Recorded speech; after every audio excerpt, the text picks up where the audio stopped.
अपनी फैमिली को अच्छा फ्यूचर देने के लिए आदमी हमेशा पैसों के पीछे भागता रहता है, पर अगर इस भागदौड़ में फैमिली बर्बाद हो जाए तो फिर क्या होगा। हेलो फ्रेंड्स, आज मैं आपको नेक्स्ट 2020 की एक हॉलीवुड ड्रामा मूवी एक्सप्लेन करने वाला हूँ। ये मूवी हमें बहुत ही ब्यूटीफुल सा मैसेज देकर जाती है, तो अंत तक इस वीडियो को जरूर देखिएगा। तो बिना किसी देरी के एक्सप्लेनेशन स्टार्ट करते हैं। मूवी स्टार्ट होती है और हम हमारे मेन कैरेक्टर रोरी को देखते हैं। रोरी बहुत सालों पहले इंग्लैंड छोड़कर अमेरिका आया हुआ था। रोरी एक स्टॉक ब्रोकर है। वो अपने काम में बहुत ही अच्छा था, इस वजह से वो बहुत ही रिच था। आजकल उसके न्यूयॉर्क के ऑफिस में कुछ प्रॉब्लम चल रहे थे, तो इस वजह से शायद उसके पैसे आना बंद हो जाएगा, तो इस वजह से वो वरीड था। उसने फिर से अपने इंग्लैंड के ऑफिस में कॉल लगाया और उसे जॉब देने के लिए फिर से वापस लेने के लिए रेडी थे। ये फोन कॉल पर वो बात करता है। इसके बाद उसने अपनी वाइफ को उठाया। अपनी वाइफ के साथ उसके 2 बच्चे भी है, एक बेटी और एक बेटा। इनकी फैमिली बहुत ही ब्यूटीफुल थी, सब कुछ बहुत ही सही चल रहा था। रोरी अपने बच्चों के साथ एक साथ ब्रेकफास्ट करता, उन्हें वो स्कूल छोड़ देता। उसकी वाइफ एलिसन को हॉर्स राइडिंग का बहुत शौक है, तो इस वजह से एक जगह पर हॉर्स राइडिंग टीचिंग का काम करती है। ये पूरी फैमिली एक दूसरे को बहुत सारा टाइम देती है। रोरी को अभी अभी अपॉर्चुनिटी आई तो एलिसन से एक दिन वो बात करता है। उसे कहता है, आजकल मेरे पास तो पैसे है, पर थोड़ी देर में ये पैसे आना बंद हो जाएगा, मुझे फिर से इंग्लैंड जाना है। वैसे भी रोरी की मदर इंग्लैंड में थी। रोरी कहता है, मुझे बहुत बड़ी अपॉर्चुनिटी मिली है, अगर मैंने इसका सही से फायदा उठाया तो पूरी लाइफ में हमें कुछ भी करने की जरूरत नहीं पड़ेगी। ये सब बात सुनकर एलिसन भी इस पर सोचने लग जाती है। इसके बारे में उसने अपनी मदर से बात की। उसकी मदर कहती है, बहुत सारे लोगों को कंट्री छोड़कर जाने का कभी भी चांस नहीं मिलता, तुम्हें जाना चाहिए, अपनी लाइफ एंजॉय करनी चाहिए। वैसे भी वो सही कह रहा है। उसकी मदर वहां रहती है, शायद इस कंट्री में वो अकेला फील करता है। एलिसन को भी अपनी मदर को छोड़कर जाना जरा बुरा लग रहा था।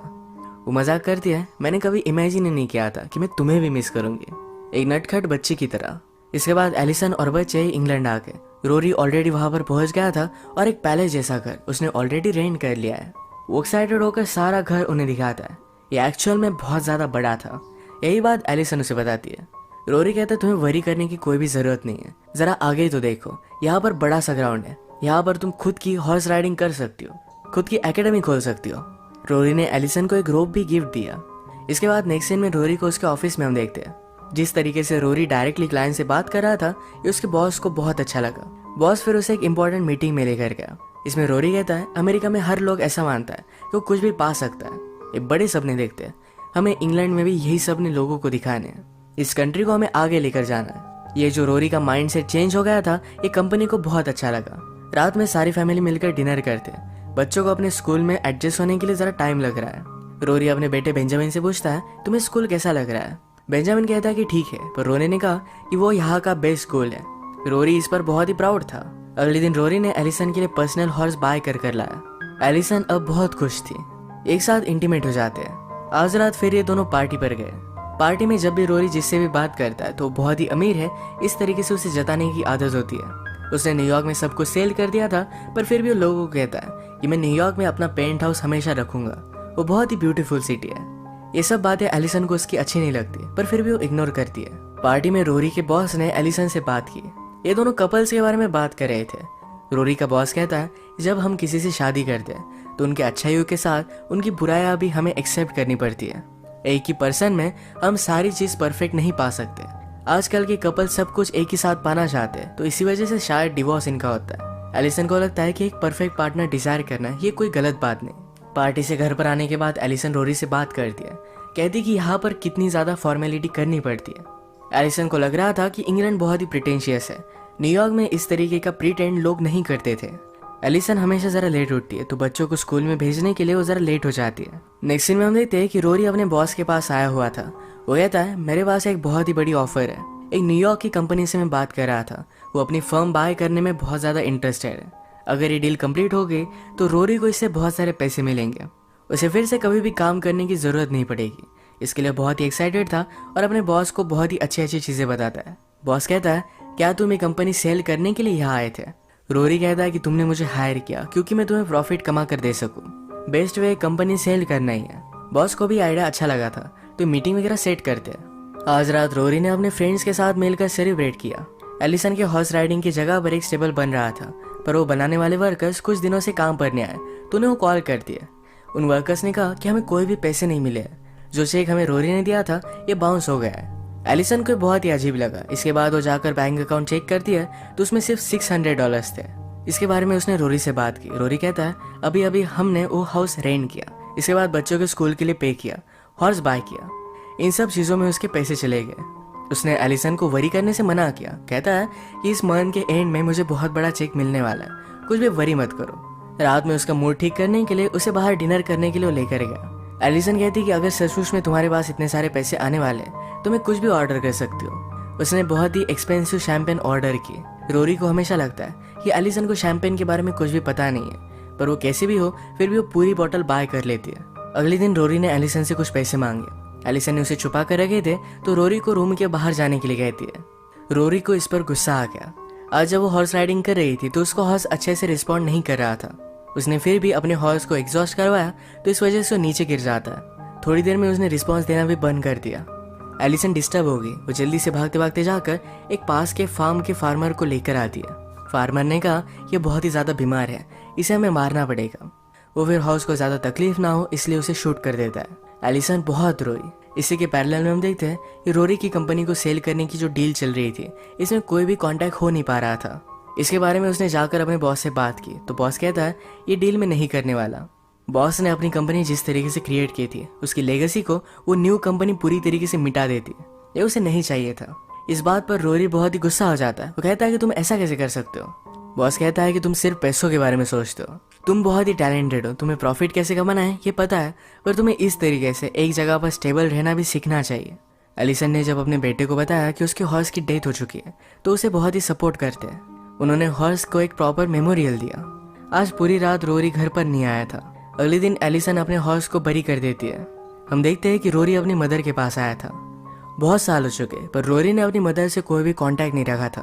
उसकी मदर को यह भी नहीं पता कि रोरी ने शादी की है, उसके बच्चे भी हैं। वो अपनी फैमिली की फोटो दिखाता है। वो अपनी मदर को कह रहा था तुम अगर चाहो तो हमारे पास आकर रह सकती हो। उसकी मदर ने कहा कि मुझे अब तुम्हारे बारे में कुछ भी पता नहीं है। वो डायरेक्टली उसके साथ आकर नहीं रह सकती।